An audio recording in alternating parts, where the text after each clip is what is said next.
In the beginning, God created the heavens and the earth. Now the earth was formless and empty. Darkness was over the surface of the deep, and the Spirit of God was hovering over the waters. And God said, "Let there be light." And there was light. God saw that the light was good, and he separated the light from the darkness. God called the light day, and the darkness he called night. And there was evening, and there was morning, the first day. And God said, "Let there be an expanse between the waters, to separate water from water."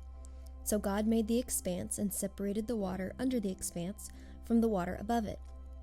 And it was so.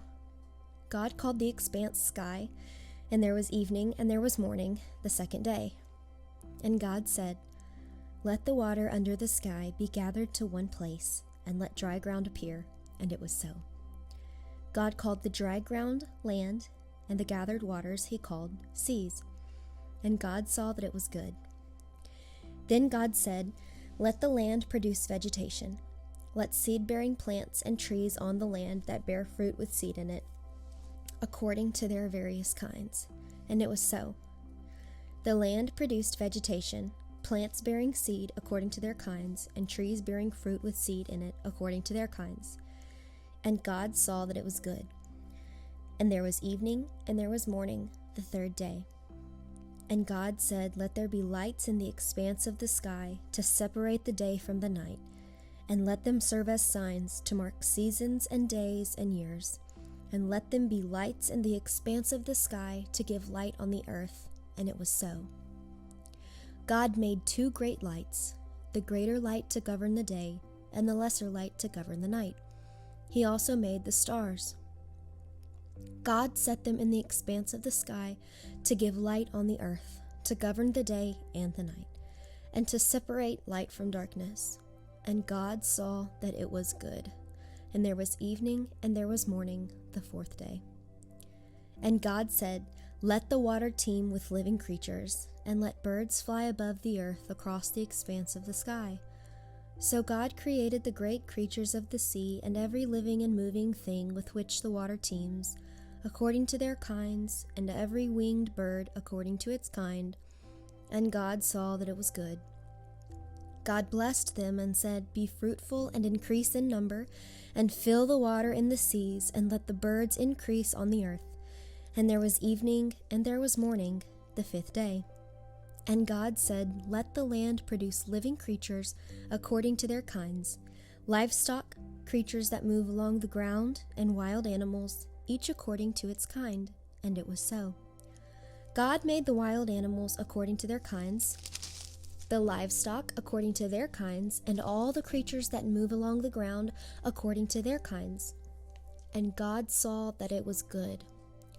Then God said, "Let us make man in our image, in our likeness, and let them rule over the fish of the sea and the birds of the air, over the livestock, over all the earth, and over all the creatures that move along the ground." So God created man in his own image. In the image of God he created him. Male and female he created them. God blessed them and said to them, "Be fruitful and increase in number. Fill the earth and subdue it. Rule over the fish of the sea and the birds of the air, and over every living creature that moves on the ground." Then God said, "I give you every seed-bearing plant on the face of the whole earth, and every tree that has fruit with seed in it. They will be yours for food. And to all the beasts of the earth, and all the birds of the air, and all the creatures that move on the ground, everything that has the breath of life in it, I give every green plant for food." And it was so. God saw all that he had made, and it was very good. And there was evening, and there was morning, the sixth day. Thus the heavens and the earth were completed in all their vast array. By the seventh day God had finished the work he had been doing, so on the seventh day he rested from all his work. And God blessed the seventh day and made it holy, because on it he rested from all the work of creating that he had done. This is the account of the heavens and the earth when they were created. When the Lord God made the earth and the heavens, and no shrub of the field had yet appeared on the earth, and no plant of the field had yet sprung up, for the Lord God had not sent rain on the earth, and there was no man to work the ground. But streams came up from the earth and watered the whole surface of the ground. The Lord God formed the man from the dust of the ground and breathed into his nostrils the breath of life, and the man became a living being. Now the Lord God had planted a garden in the east, in Eden, and there he put the man he had formed. And the Lord God made all kinds of trees grow out of the ground, trees that were pleasing to the eye and good for food. In the middle of the garden were the tree of life and the tree of knowledge of good and evil. A river watering the garden flowed from Eden. From there it separated into 4 headwaters. The name of the first is the Pishon. It winds through the entire land of Havilah, where there is gold. The gold of that land is good. Aromatic resin and onyx are also there. The name of the second river is the Gihon. It winds through the entire land of Cush. The name of the third river is the Tigris, and it runs along the east side of Ashur. And the fourth river is the Euphrates. The Lord God took the man and put him in the Garden of Eden to work it and take care of it. And the Lord God commanded the man, "You are free to eat from any tree in the garden, but you must not eat from the tree of the knowledge of good and evil, for when you eat of it, you will surely die." The Lord God said, "It is not good for the man to be alone. I will make a helper suitable for him." Now the Lord God had formed out of the ground all the beasts of the field and all the birds of the air. He brought them to the man to see what he would name them. And whatever the man called each living creature, that was its name. So the man gave names to all the livestock, the birds of the air, and all the beasts of the field. But for Adam no suitable helper was found. So the Lord God caused the man to fall into a deep sleep. And while he was sleeping, he took one of the man's ribs and closed up the place with flesh. Then the Lord God made a woman from the rib he had taken out of the man, and he brought her to the man. The man said, "This is now bone of my bones and flesh of my flesh. She shall be called woman, for she was taken out of man. For this reason, a man will leave his father and mother and be united to his wife, and they will become one flesh." The man and his wife were both naked, and they felt no shame. Now the serpent was more crafty than any of the wild animals the Lord God had made. He said to the woman, "Did God really say you must not eat from any tree in the garden?" The woman said to the serpent, "We may eat fruit from the trees in the garden, but God did say, 'You must not eat fruit from the tree that is in the middle of the garden, and you must not touch it, or you will die.'" "You will not surely die," the serpent said to the woman, "for God knows that when you eat of it, your eyes will be opened, and you will be like God, knowing good and evil."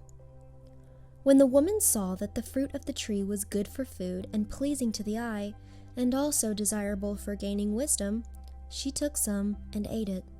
She also gave some to her husband who was with her, and he ate it. Then the eyes of both of them were opened, and they realized they were naked. So they sewed fig leaves together and made coverings for themselves. Then the man and his wife heard the sound of the Lord God as he was walking in the garden in the cool of the day. And they hid from the Lord God among the trees of the garden. But the Lord called to the man, "Where are you?" He answered, "I heard you in the garden, and I was afraid because I was naked, so I hid." And he said, "Who told you that you were naked? Have you eaten from the tree that I commanded you not to eat from?" The man said, "The woman you put here with me, she gave me some fruit from the tree, and I ate it." Then the Lord God said to the woman, "What is this you have done?" The woman said, "The serpent deceived me, and I ate." So the Lord God said to the serpent, "Because you have done this, cursed are you above all the livestock and all the wild animals.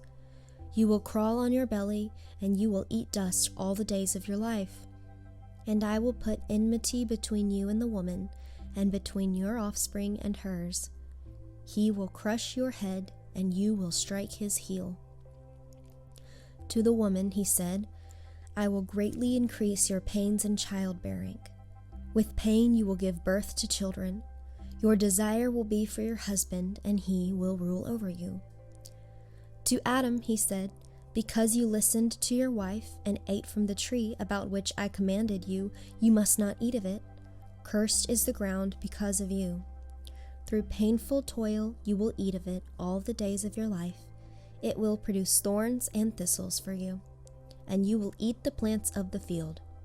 By the sweat of your brow you will eat your food until you return to the ground, since from it you were taken. For dust you are, and to dust you will return." Adam named his wife Eve, because she would become the mother of all the living. The Lord God made garments of skin for Adam and his wife, and clothed them. And the Lord God said, "The man has now become like one of us, knowing good and evil. He must not be allowed to reach out his hand and take also from the tree of life and eat and live forever." So the Lord God banished him from the Garden of Eden to work the ground from which he had been taken.